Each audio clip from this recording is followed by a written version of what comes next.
Agora no Cuê! Agora me deu lá!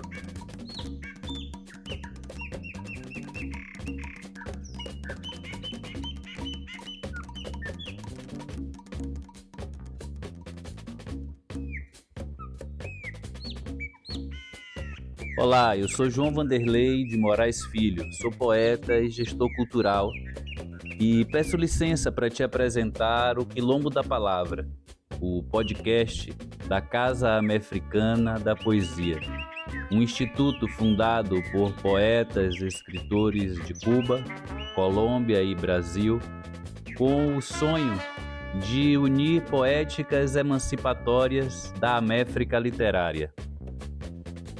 Vamos lá.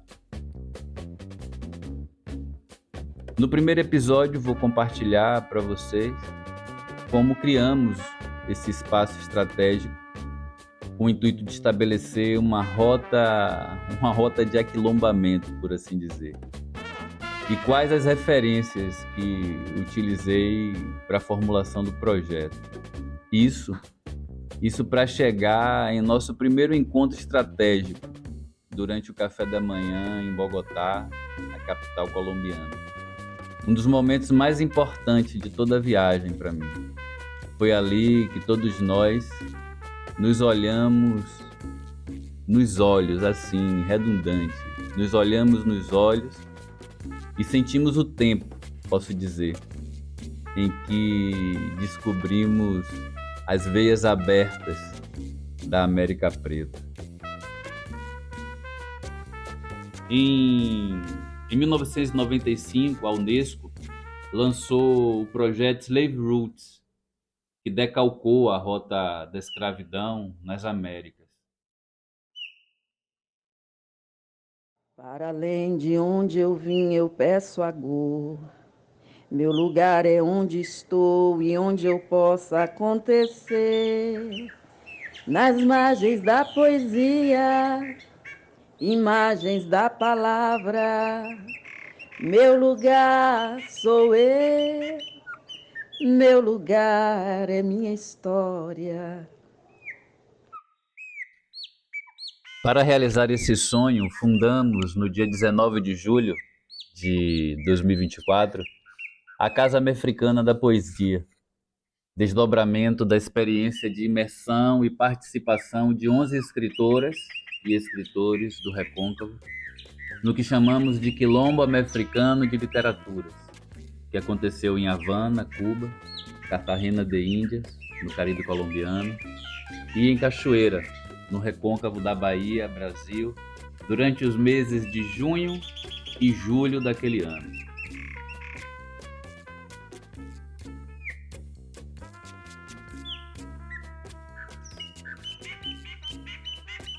Quando aponto para o que tenho chamado de poéticas emancipatórias, me refiro a como percebo a formulação de políticas culturais para o livro, para a leitura e escrita, em seu desenvolvimento.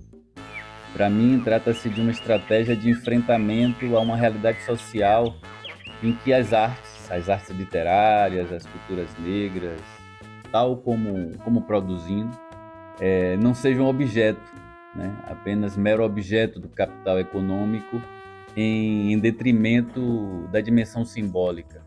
O nosso desafio com a fundação da Casa Americana da Poesia, com a fundação dessa casa de forma criativa e bibliodiversa, é trançar essas dimensões simbólica e econômica, a dimensão cidadã, como sugere o nosso segundo plano nacional do livro Leitura. Com o nascimento da casa, o enlace da transformação está sendo trançado, né? A partir dessas três dimensões, desses três caminhos.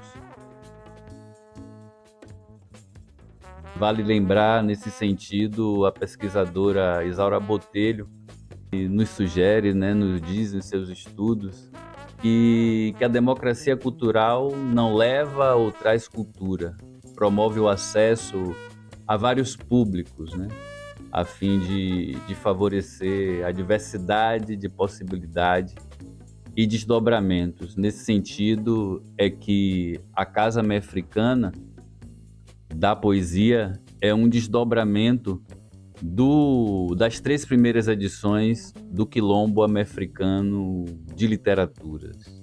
Portanto, reunir, interagir, emergir, produzir, criar, propor soluções colaborativas para a produção, difusão, distribuição literária, expor experiências, aprender outras tantas e reconhecer-se na Améfrica pela diferença dos portos, dos territórios de origem, de cada uma dos aquilombados, né?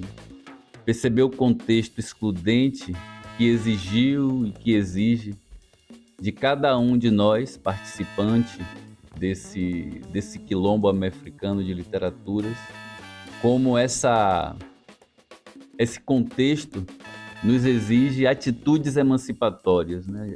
Atitudes emancipatórias no campo das artes e a irmandade, claro. A irmandade que opera na estima, na identidade e na criação de oportunidades.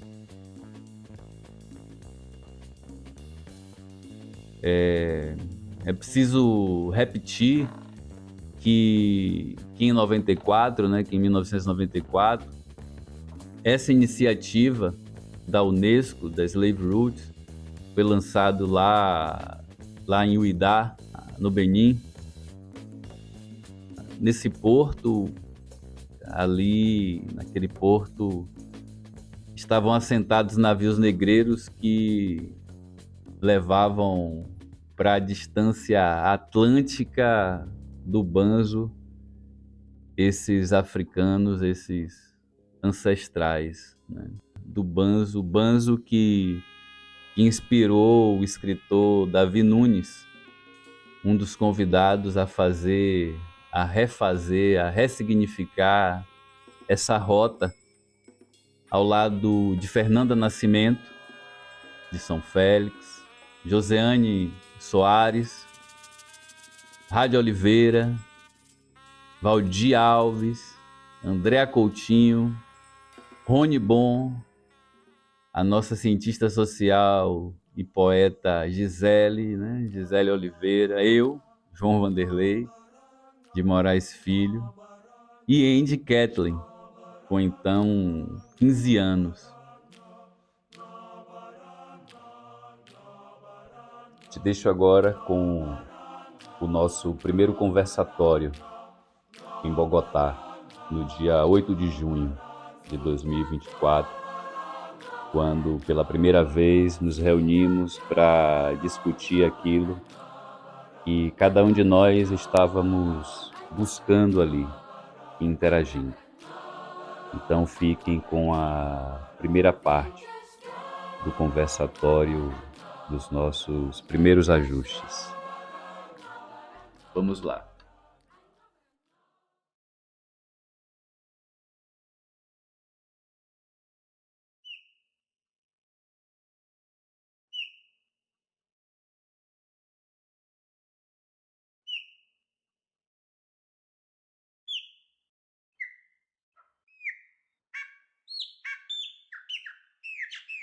Pense só que quando nós recebemos as classificações do que somos, do lugar onde a gente vive, do que a gente pensa, como a gente come, né? Que outras pessoas fazem isso, não a gente. E a gente está tendo, vou falar essa palavra porque eu não tenho outra, a oportunidade de estar no processo de categorizar, de classificar. Porque quem classifica, ordena. E quem ordena, coloca em hierarquia. E quem ordena tem poder, né? Isso é história. Então chega na classificação, ordena, classifica e domina, né? Seja epistemologicamente, ontologicamente, as duas coisas juntas, seja o que for politicamente. E quando tem essa oportunidade de pensar, mesmo tendo, mas a gente tem que colocar uma palavra, a gente fica buscando a palavra porque a gente faz isso mesmo. A gente classifica, a gente categoriza. É uma coisa que eu acho que é bem humana, né? Seja lá qual for o povo que vai fazer isso. Vai fazer de várias formas. E aí depende de um monte de coisa, né? De formas mais diversas possíveis. E é uma oportunidade né? Porque é uma oportunidade da gente, inclusive, colocar nome nas coisas. Sim, você está aí falando, André. É emancipatório, Sim. não é ninguém que está dando nome. Até a noção de inteligência é muito relacionada à assimilação de ordenamentos de um mundo que não é nosso. Exato. Aí a pessoa é inteligente, tá ligado? Isso. E aí é foda, porque o necessário é você sair desse ordenamento e criar conceitos, Isso. criar outras Como já está possibilidades. acontecendo, esse movimento já... Está construindo. Isso. Está construindo. Você, meu bem, quando você rotula,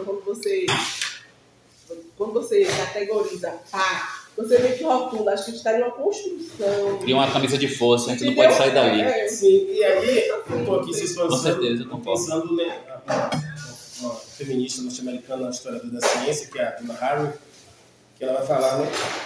E a gente não está nesse lugar do conceituar do lugar de Deus, né?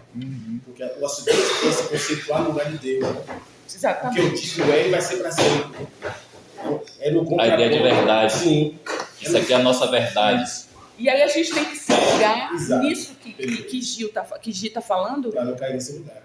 do rótulo e o conceito. São duas coisas diferentes. Assim, mas a gente tem que deixar isso, e eu acho que esse é um movimento, sabe? Emancipatório, um movimento de quilombo. É sair desse lugar que é estanque Sim. e acreditar no movimento. Do que está dado. Por exemplo, hoje Aí é esse isso, nome, vamos dizer. amanhã pode ser outro. Porque é um acumulado de experiências, né? Um acumulado de construções que vai colocando. E isso pode ser, gente. Não precisa estar aqui, É uma fazer esse papel. Isso. Então a gente tem que acreditar nesse movimento. Abertas, né? Que hoje tem um nome, Sempre em fluxo. né? E eu acho que e aí isso pode ficar dentro do que João chamou de metodologia iniciática, que pode ser entendido de várias formas, né? E acreditar que vai se movimentando e que hoje é uma coisa, amanhã pode ser outra. Isso aqui não está dado, mas está sendo construído. Minhas filhas me fizeram a pergunta e me fez refletir sobre isso. Você está aí, você está passeando? Ela perguntou. É passeando porque eu estou mostrando a ela os lugares. E aí eu me refletir sobre isso mesmo, de fato, assim, sabe? Mas eu acho que a gente está construindo isso e acho que deixar isso claro, porque a construção isso é interessante, porque cada um vai colocar E isso. também eu acho Daqui a necessário um tempo, daqui a um tempo, acreditar no erro também.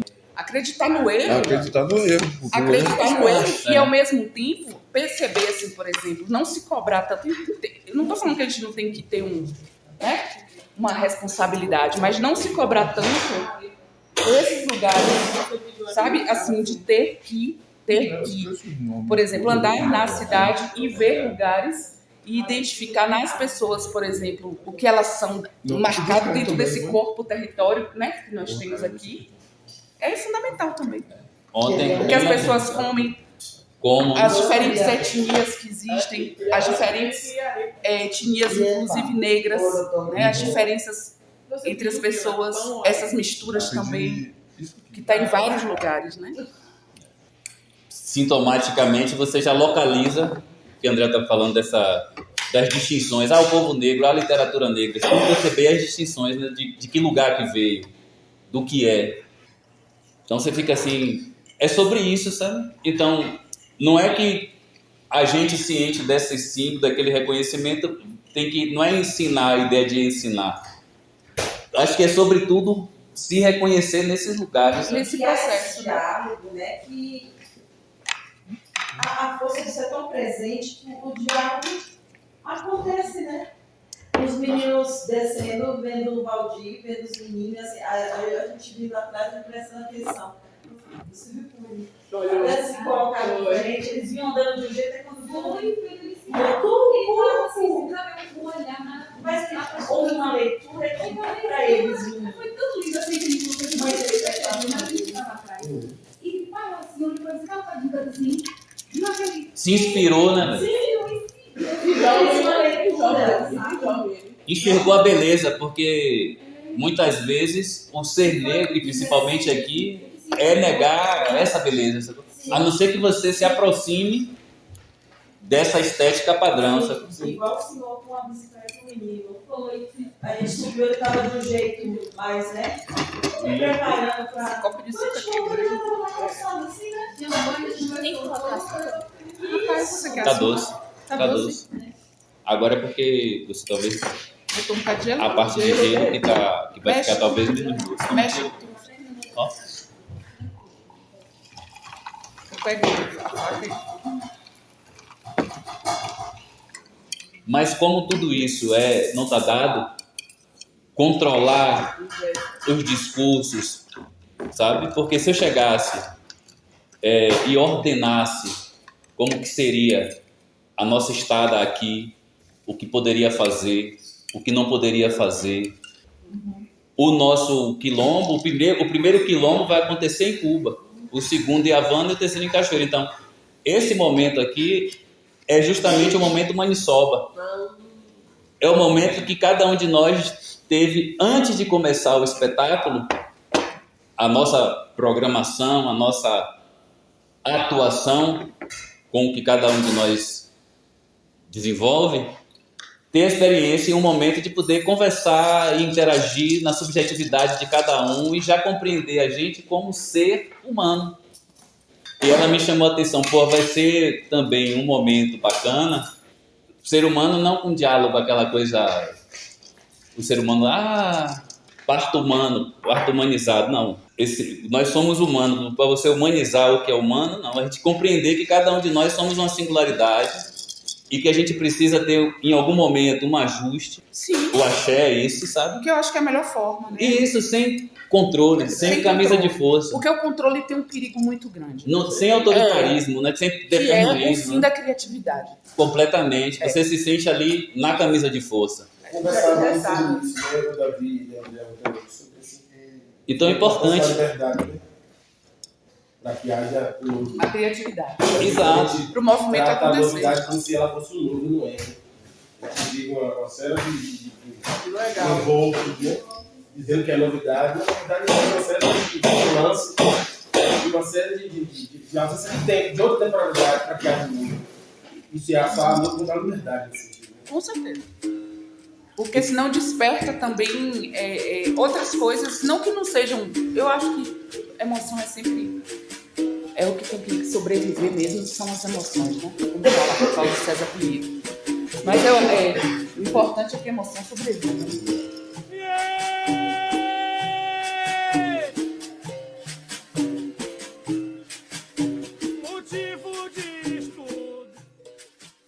A prioridade, segundo meus mais velhos, deveria ser nomes de pessoas com experiências em produção, gestão cultural e com intervenções na arte da palavra escrita e no desenvolvimento de ações voltadas para a promoção da leitura, escrita e literaturas não grafocêntricas, para que, no retorno, tudo que fosse experienciado lá pudesse somar a outros pares, outras redes, em um contexto de dominação internacional de mercados editoriais, estimular, portanto, a difusão da bibliodiversidade baiana tornou-se um alvo assim nos últimos anos para mim, para Portuário Ateliê Editorial.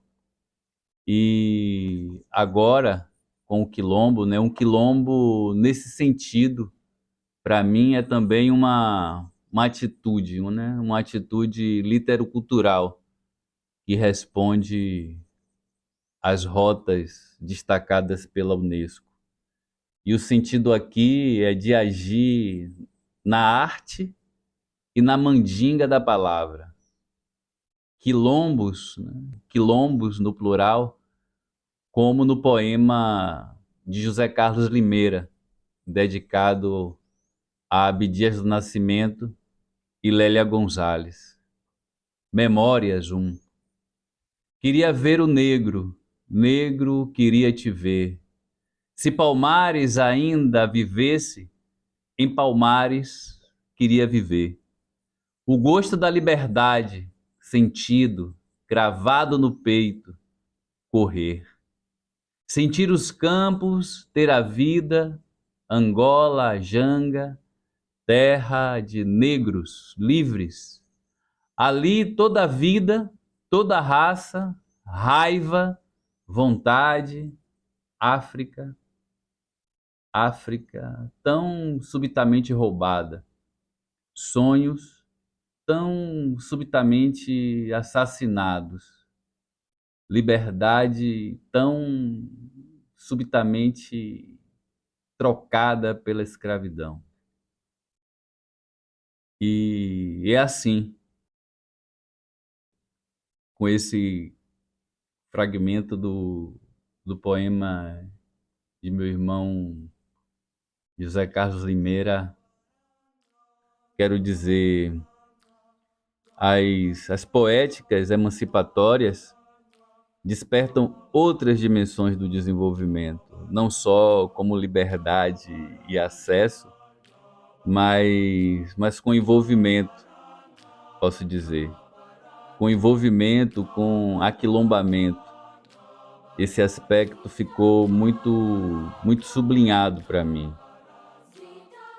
E eu desejo a vocês que sejam bem-vindos, bem-vindas, bem-vindes ao Quilombo da Palavra, o podcast da Casa Americana da Poesia.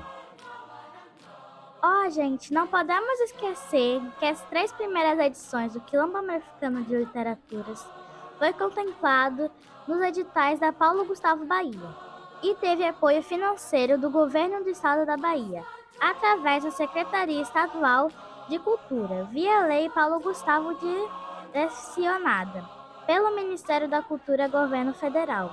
A Paulo Gustavo Bahia foi criada para a efetivação das ações emergenciais de apoio ao setor cultural, visando cumprir a Lei Complementar número 195, de 8 de julho de 2022. Beijo no coração e até o próximo episódio.